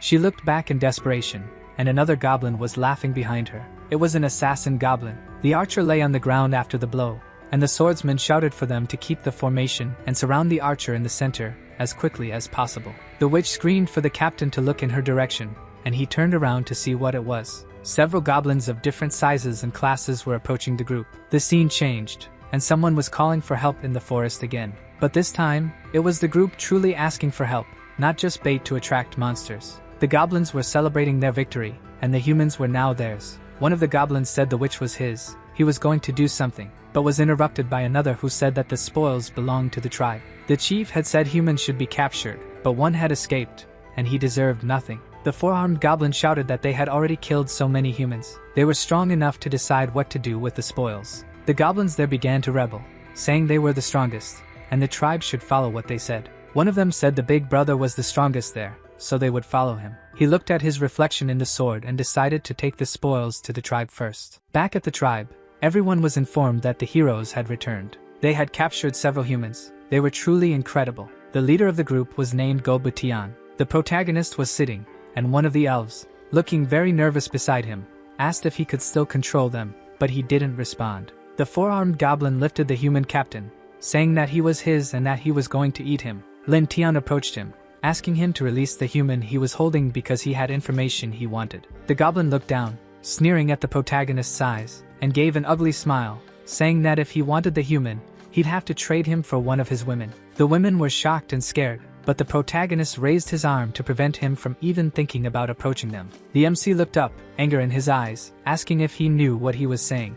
The MC was his leader. The four-armed goblin then looked back and, pointing to the red-haired goblin, called him Go Bukwang, saying he was stronger than the MC, so they would follow him. The MC looked at the two goblins and asked if Go Bukwang was at the center of the rebellion. He said that if the red-haired goblin defeated the four-armed one, he would forgive him. The four-armed goblin began to laugh wildly, saying that Kwang would never obey the MC, because he was the new chief, and they would kill him to rule the tribe. At that moment, a hand gripped the four-armed goblin's head, who was startled, and when he realized it, Go Bukwang was holding his head. He was about to ask something, when blood sprayed all over the area, and both the protagonist and the elf looked a bit shocked by the scene. The four-armed goblin lay on the ground, and the other goblins were frightened. The red-haired goblin called the MC leader and said that, since he evolved, he had begun to understand many things. He was different from those arrogant fools and respected the MC, but he also believed in brute strength. He called the MC father, and said he had defeated the previous chief to become the new leader, so now, he also wanted to try. He was level 50,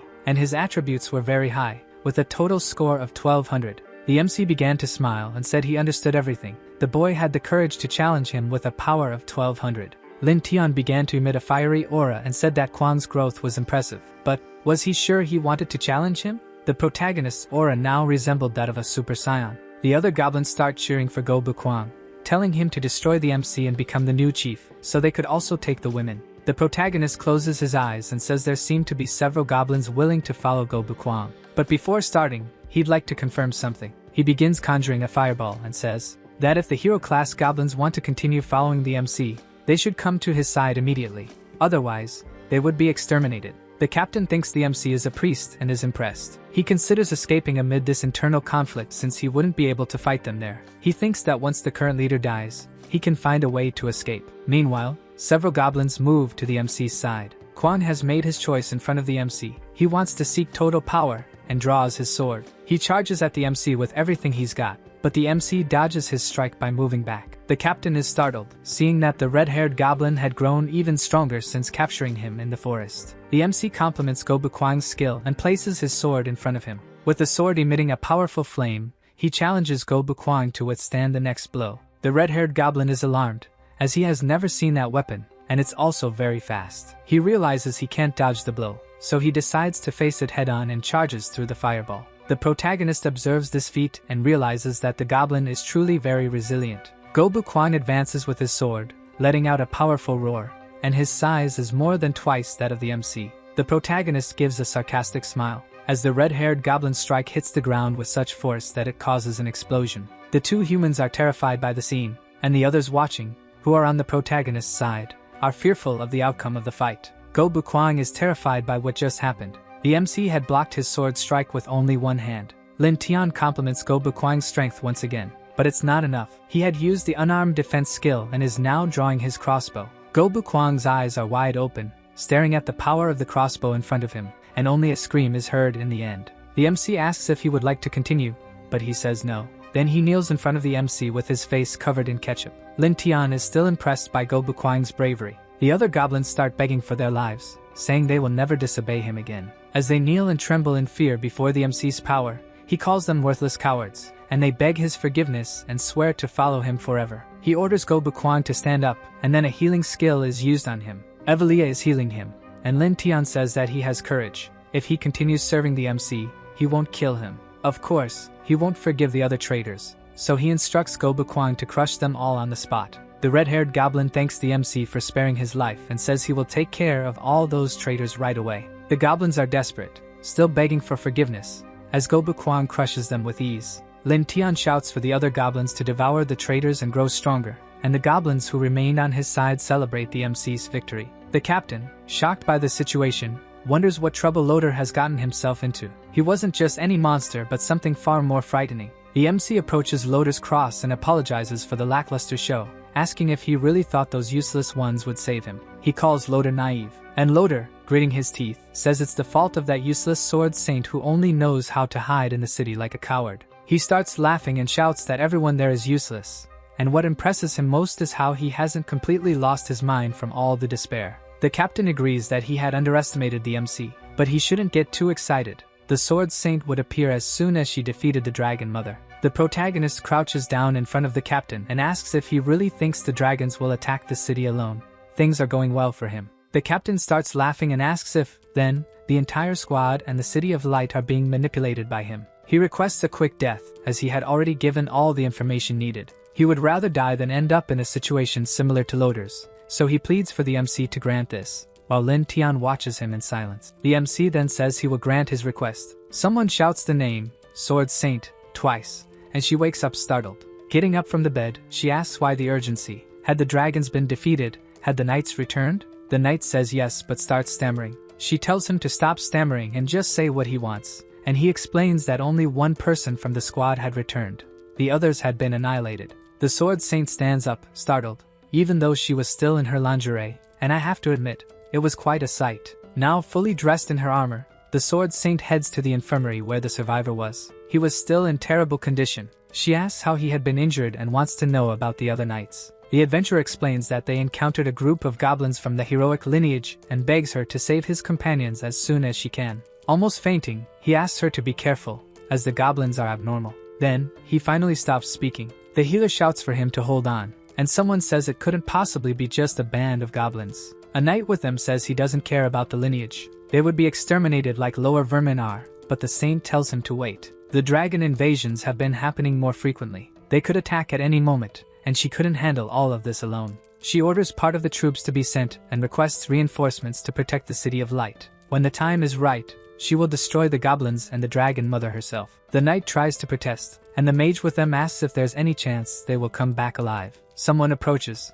interrupting the conversation, saying she doesn't need to send reinforcements. They say arrogance leads to defeat, which is why the Silver Blade Order fell. The speaker was the captain of the Order of Death Knights, Kasimov. He says to leave the rescue and the hunt for the goblins to him. The Sword Saint says an entire squad had been defeated. Did he really think he could do this job alone? The man replies that in the past, he had faced 4 Titan warriors alone and survived. And even if these goblins are of the heroic lineage, they couldn't hurt him. After saying this, he removes his mask, revealing a face half burned, with a massive scar, and says they just need to wait for the good news. Back at the village, the MC asks the system to start the life simulation again. The system informs him about the Sword Saint's orders to Kasimov to attack the village, and this would be a great loss for the MC, even if he won. The MC wonders if Kasimov was truly strong enough to cause enormous destruction in the village. The system gives him 3 mission options to complete: move the village, prepare for the attack, or capture Kasimov first. He chooses the last option. He then receives the mission to engage in a battle against Kasimov.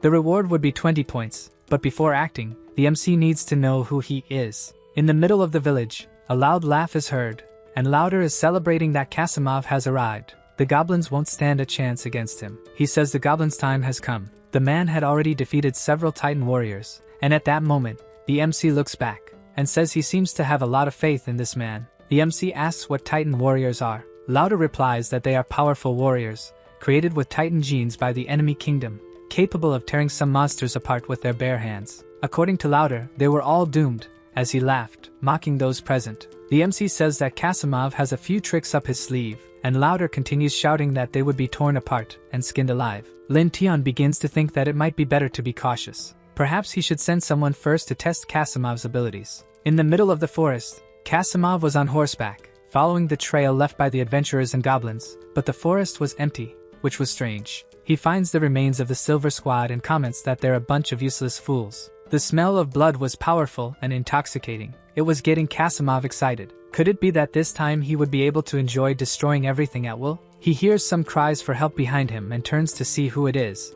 wondering where the sound is coming from. He makes his horse run towards the cry for help, and when he arrives, he sees a blonde woman kneeling on the ground, unclothed and trembling. He asks the woman who she is, but receives no immediate answer. She turns her back to him, and Kasimov recognizes her features. She calls his name. It's Evelia, asking him to save her. He shouts in surprise, not expecting her to still be alive. Approaching her on his horse, he asks if Loder is still alive. She responds, crying, that she managed to escape from the goblins, but Loder is no longer with them. Kasimov then asks her to point him in the direction of the goblin tribe. She promptly replies that it's not far from there, but they're very frightening, and Kasimov feels a bit suspicious. He urges his horse toward the tribe, and Evelia shouts for him to take her away from there, but he's already far ahead, shouting back for her to handle herself alone. He still had a mission. Kasimov's profession allowed him to gain an attribute bonus whenever he was working alone and also when taking down enemies. With Loder no longer alive, Kasimov thinks this is great. It won't hinder him,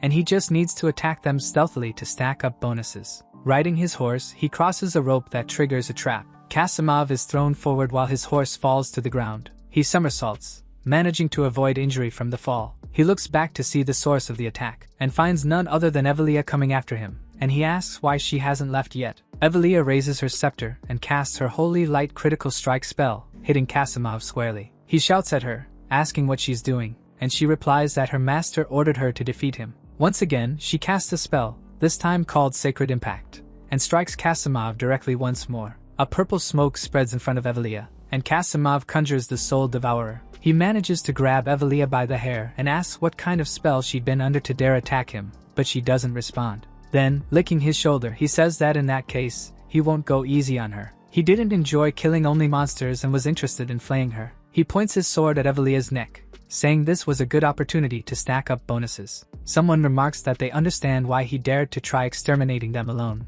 The MC is behind Kasimov, holding a sword and commenting that his profession's attributes and equipment are indeed troublesome. He wields a sword with a power called Deadly Harvest, which increases critical damage by 90%. If he succeeded in a stealth attack, it would be bad for the MC. Kasimov is shocked, wondering how a low-level goblin managed to steal his sword in just an instant. Evelia runs to the MC, calling him master, and Kasimov shouts at her for lowering herself to become a slave to despicable goblins. The MC says she's an excellent servant, while patting her head. He tells Kasimov that he's a bit disappointed in him, as he thought he would be formidable. Instead, he's just a psychopath who enjoys killing. Kasimov says that, although he doesn't know how the MC discovered his attributes, he will easily deal with a despicable goblin like him. Even without his sword or passive abilities, he's fully capable of sending the protagonist to hell. Kasimov draws a dagger and charges at the protagonist, who doesn't even attempt to dodge the attack. In the next moment, two goblins appear behind the protagonist and Evelia, both well-armed. And the protagonist, smiling, says that today they'll see who's going to hell first. The dragon also appears and breathes fire onto Kasimov, who is completely incinerated by this single strike. The guy speedran his way to hell, breaking all records. Our video ends here. If you enjoyed it, please like and subscribe to the channel. Until next time, bye bye.